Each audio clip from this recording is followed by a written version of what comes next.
Seriously? और ये सब जानने के बावजूद तुमने उसको सबक नहीं सिखाया? ये मेरा मामला है और तुम इसमें नहीं बोलोगी। नहीं कर सकते अब शुरू। नाज़रीन रहमत की आने वाली एपिसोड में आप देखेंगे ये नया कि ये आंसर कि मुझे लगता है कि हम दोनों का इस तरह से मिलना कोई आम बात नहीं है। मुझे लगता है कि हमारा मकसद पूरे होने जा रहा है।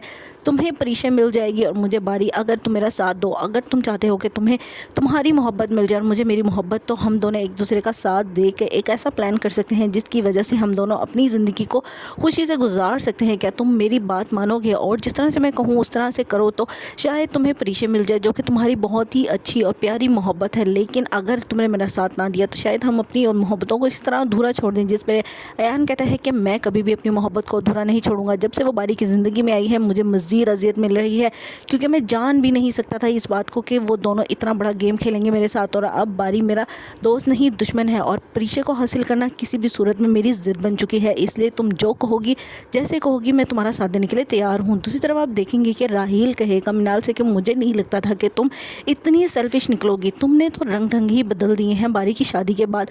आखिर तुम चाहती क्या हो? मुझे तो लगा था कि शायद तुमसे मोहब्बत करके मैंने अपनी ज़िंदगी की सारी खुशियां हासिल कर ली हैं, लेकिन तुमने तो आके मेरी ज़िंदगी अजाब कर दी है। तुमने मेरे घर वालों को डिग्रेड करना शुरू कर दिया है।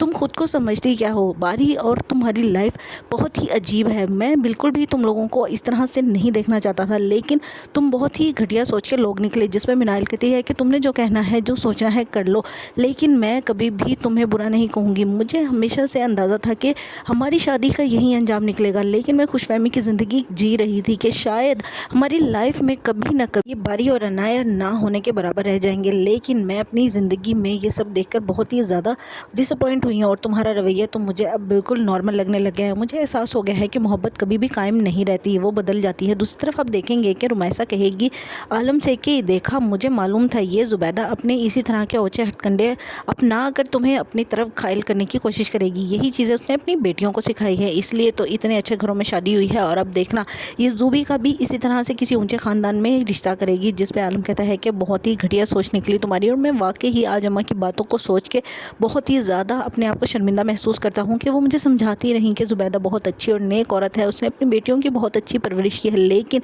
हमेशा उनके सामने मैं तुम्हें ही अच्छा कहता रहा। लेकिन आज तुम्हारे बेटों की तरबियत देख के और तुम्हारी ये बदजुबानी और बद किरदारी देख कर मुझे बहुत ही ज़्यादा अपनी माँ याद आती है और अफसोस होता है उस वक्त को लेकर जब मैंने तुम्हारा साथ दिया।